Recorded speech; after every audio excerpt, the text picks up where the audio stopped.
Welcome to the deep dive. Today, we're tackling, a really fascinating and pretty complex puzzle that jumped out from the sources you shared. These uniquely low fertility rates, specifically in East Asian societies. That's right. And we're looking at it through a specific lens, how this deep cultural heritage of Confucianism might be interacting with modern demographic challenges. And also potentially with what's coming down the line, things like human enhancement and reprogenetic technology. Yeah, the material you provided really goes deep into this mix, looking at the culture, the economics, the cutting-edge science. So our mission today is basically to unpack this whole intricate picture, Right. helping you see how these ancient values are kind of running headfirst into 21st century pressures and, how emerging tech could make it all even more complicated. And here's the paradox, which several of the sources really pointed out. Confucian tradition, it's ancient, right? Yeah. Shaped these societies for millennia, family, education, everything. But this extreme birth rate crisis, that's actually pretty recent. It's really taken hold in just the last few decades. Yeah. So what changed? What created this pressure point? And how could future choices like selecting or enhancing traits actually make things worse? That's a key question. Exactly. Okay, so let's start by just framing the problem. I mean, declining fertility, that's definitely a global trend in developed nations. We see that everywhere. Sure. But the material consistently shows that East Asian societies, we're talking China, Japan, South Korea, Taiwan, Singapore, Hong Kong, Macau, their birth rates are like among the lowest in the entire world. Not just low, but really low. Precisely. And, while we know the common factors play a role, urbanization, more education, women in the workforce. Right, the usual suspects. Yeah, even environmental stuff like pollution, microplastics, metabolic issues. Right. The sources argue these things don't fully explain why East Asia stands out so much, even compared to other developed places, or places with maybe even worse pollution but higher birth rates. So what does the research point to then? Well, a lot of it converges on the impact of one study called a unique parochial mindset and worldview, which is really deeply shaped by these sociocultural factors. Okay, so this is where the Confucian heritage really comes into play for understanding the crisis. Right. Let's unpack how some of those traditional Confucian values kind of clash with modern urban life. Think about patriarchy, for instance. Okay. The historical expectation, women as primary caregivers handling the home. That now directly conflicts with the economic reality that women need to work, need to pursue careers, especially in expensive urban centers. And that's quite different from, say, many Western countries where even with dual incomes, there's been a shift, right? More acceptance of non-marital births, cohabitation, things that have helped cushion fertility rates a bit. Exactly. That strong aversion to births outside marriage, it's still a major factor in many East Asian cultures. And then you add the work culture. Oh yeah, that deeply ingrained virtue of diligence, Ken.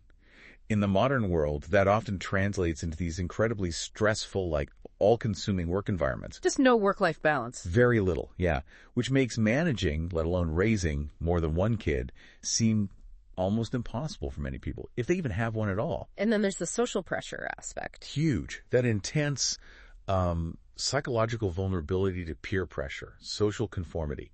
One study highlighted how this, combined with this laser focus on academic achievement for kids, Right. it forces parents into these massive investments, financial, personal. It becomes this huge burden that actively discourages having bigger families. So that leads directly to this concept you mentioned, child perfectionism. Yes. Several pieces of research identify this as a core, maybe unique driver of the ultra-low fertility there. This idea rooted in the culture that you must invest everything to make your child excel, to be, perfect. And the history behind that is fascinating. You trace it back to the ancient imperial exams, the Cadagna system in China, which spread to Korea and Vietnam. Exactly. For centuries, that wasn't just a test. It was the way up. Social mobility, status, everything hinged on it. The proverb, scholarship pursuit, surmounts all other occupations. That really captures it. Wow. And there's even research suggesting this had long-term effects, almost eugenic. Well, yes, some historical research cited does suggest that. One study looked at genealogical records, finding that men who passed these exams, the degree holders, they historically had significantly more surviving sons than those who didn't. And you even had leaders like Lee Kuan Yew in Singapore explicitly linking these past patterns, successful men having more kids, to the idea of deliberately creating a smarter population. Right. Now, fast forward to today. Those hyper-competitive college entrance exams, the Gaokyu in China, the Sunong in South Korea, similar ones in Vietnam, they're seen as the modern version of the imperial exams. Like your whole life depends on this one test. That's exactly how many perceive it. There's that stark Chinese proverb, one exam dictates one's life chances. And the sources mention things like rerouting traffic, stopping construction on exam days. Yeah, it just shows how incredibly high the stakes are perceived to be. It underscores this deep, deep credentialism. University degrees are valued above almost everything else. Even if the job market actually needs more vocational skills. Right. Even then.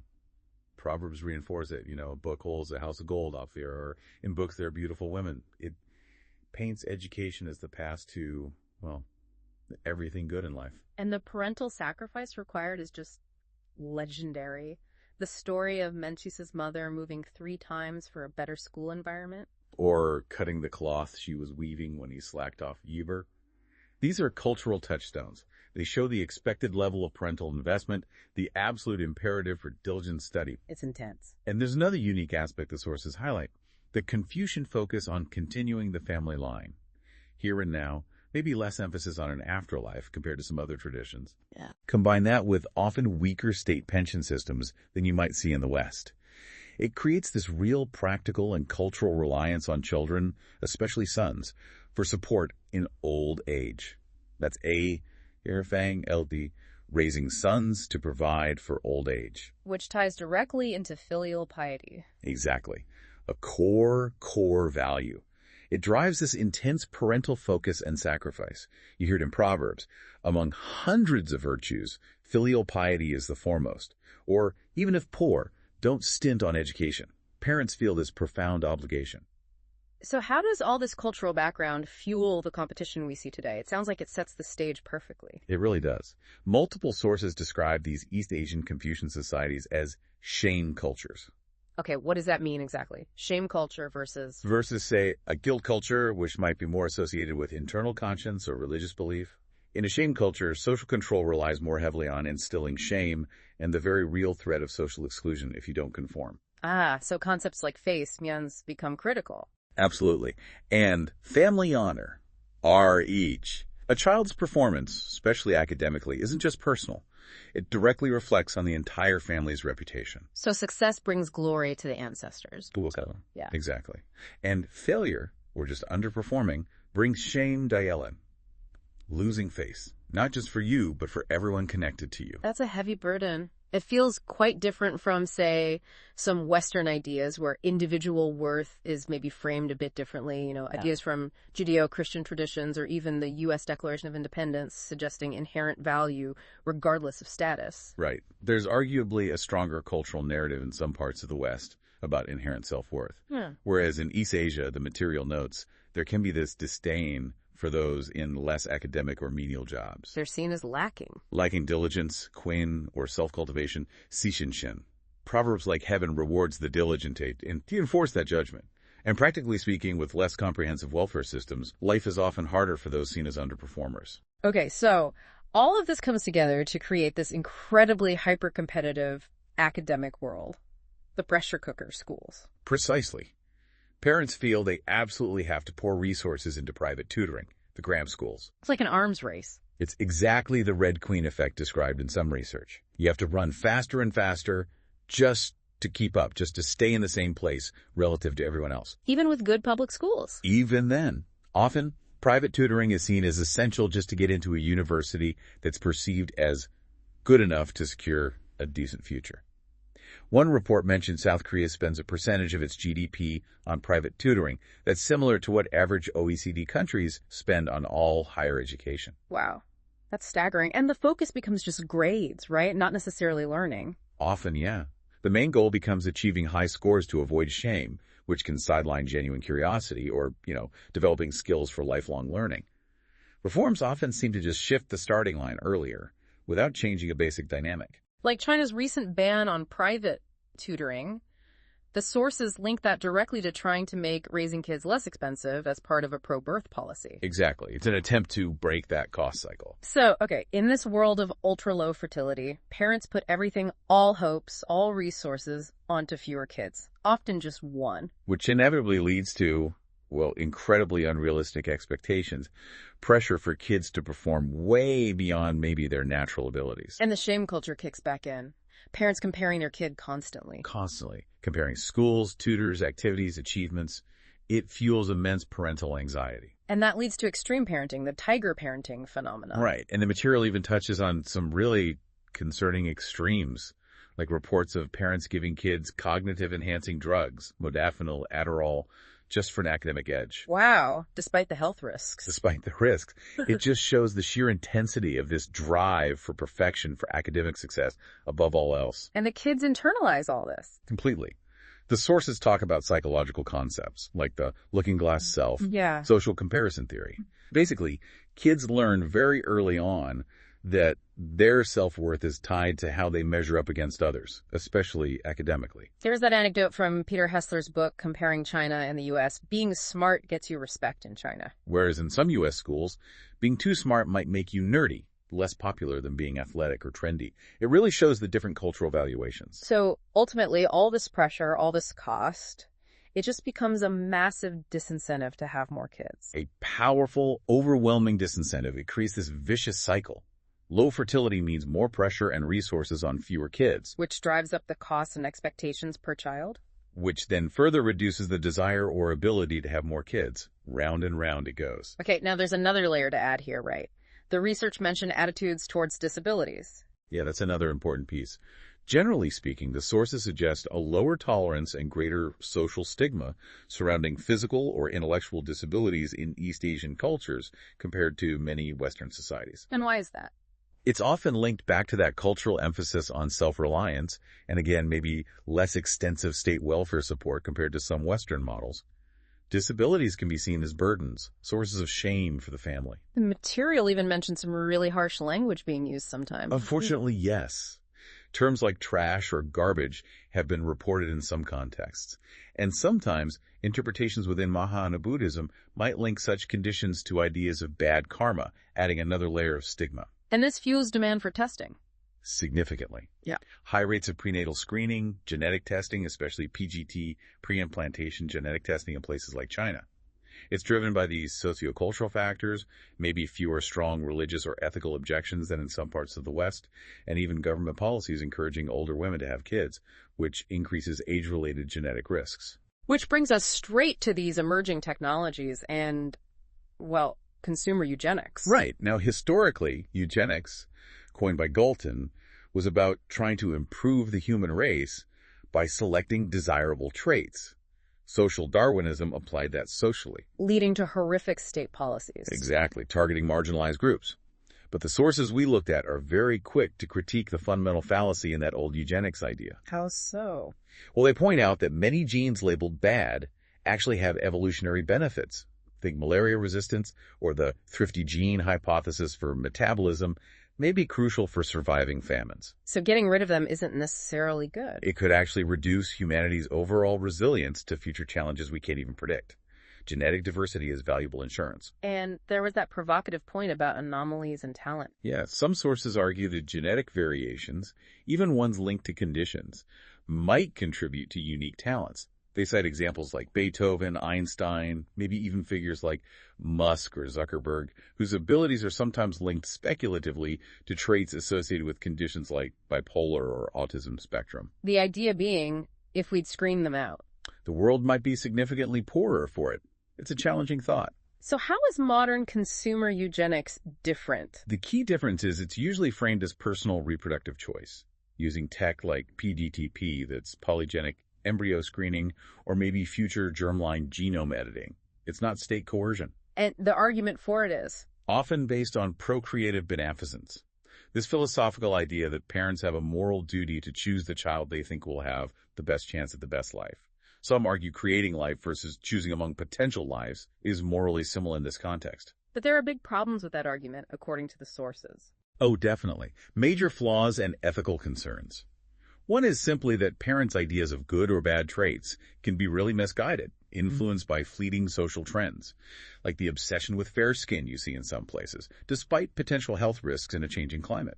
And the expressivist objection. Right. The very act of selecting against certain traits, especially disabilities, implicitly devalues people who have those traits. And that extends beyond disabilities. It does. Selecting for traits like height, intelligence, beauty, it implicitly devalues normal average people, right? And it could easily reinforce existing biases, like racial discrimination, if certain features become overwhelmingly preferred. Okay, so given all these issues, why do surveys suggest East Asian societies might view eugenics or enhancement more favorably than the West? It seems to come down to a few historical factors. First, generally these nations don't have the same deeply traumatic history with coercive state-run eugenics, the forced sterilizations, the Nazi horrors that make the whole concept instantly toxic in many Western democracies. So the word itself doesn't carry the same immediate negative weight. Perhaps not always to the same extent. And historically, for some elites in the late 19th, early 20th century, eugenics was actually seen by some as a tool for modernization, a way to achieve racial improvement against Western colonialism. It talks about threats like loss of nation and racial extinction. Wow. And because these societies have historically been quite homogeneous compared to the West, valuing racial purity became, as one source put it, highly prized.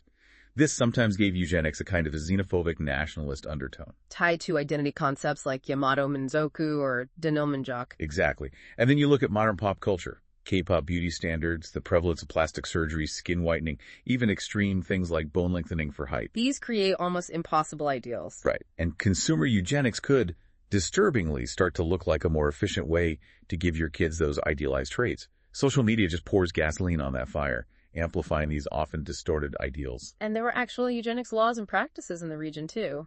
Yes, absolutely. Japan had its national eugenics law, later the eugenic protection law, leading to thousands of forced sterilizations, lasting until 1996, believe it or not. 1996, that late. Yes. South Korea had a law permitting involuntary sterilization until 1999.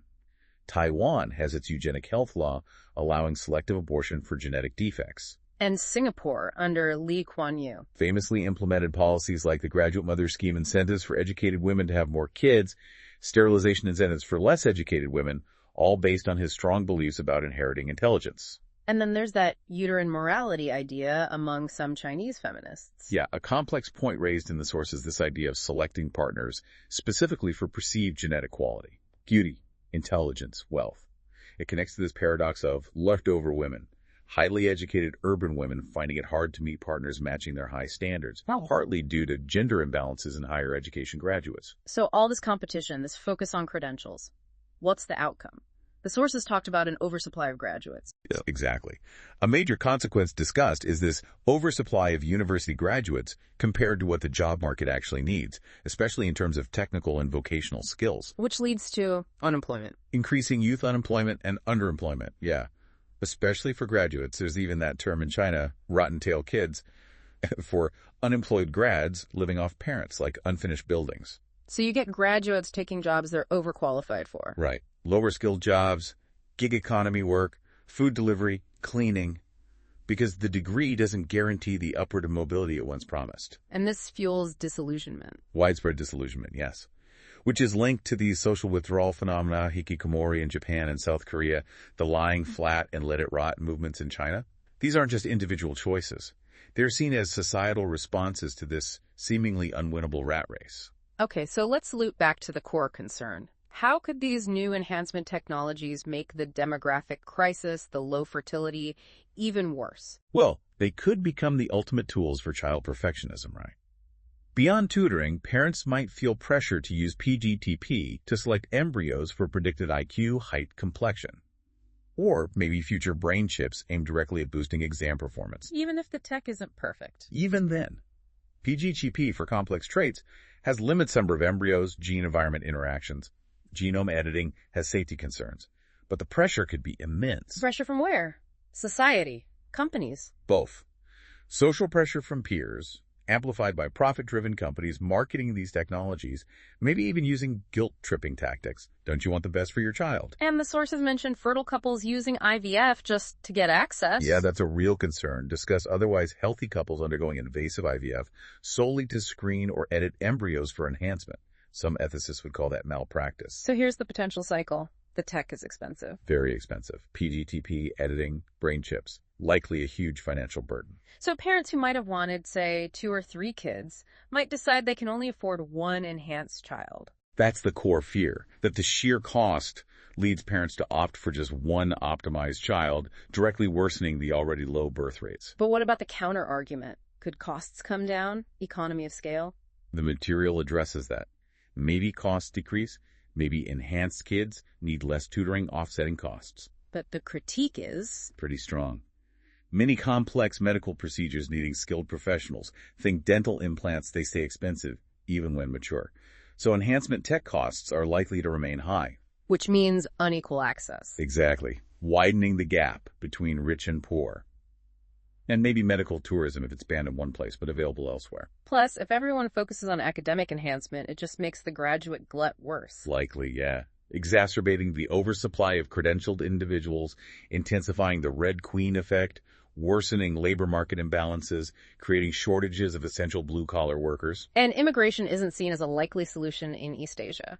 Not really, according to the sources. Due to that general resistance to multiculturalism and the strong cultural value placed on ethnic homogeneity. Okay, one last crucial point raised was about gender bias.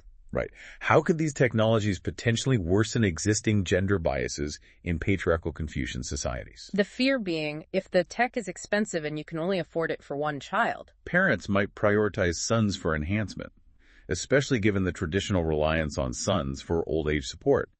This could really reinforce gender discrimination, maybe even lead to selection practices that disadvantage female infants again. which could seriously destabilize things down the line. The research certainly warns about that risk to social cohesion. So wrapping this up, it's an incredibly complex picture. Mhm. You have this historical Confucian culture meeting modern economic pressures, Creating this unique environment of hyper-competition and child perfectionism. which drives up the cost of raising kids so high it leads to ultra-low fertility, Then fewer kids means even more pressure on each one, creating demand for expensive enhancement tech. which is also expensive, adding another cost layer that could push fertility down even further. It's a powerful potential downward spiral. The research suggested one possible policy direction. Yeah, basically encouraging parents, culturally and maybe through policy, to prioritize the number of children over this intense focus on the perceived quality or perfection of each one. Shifting away from that relentless academic pressure might ease the burden. Promote a more holistic view of family. Perhaps. And here's a final thought, something for you, the listener, to mull over.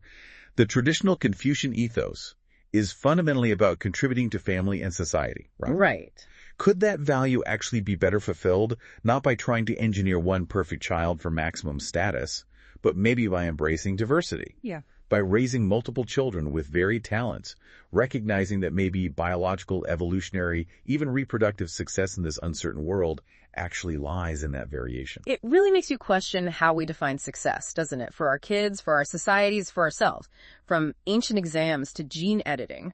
What does success really mean?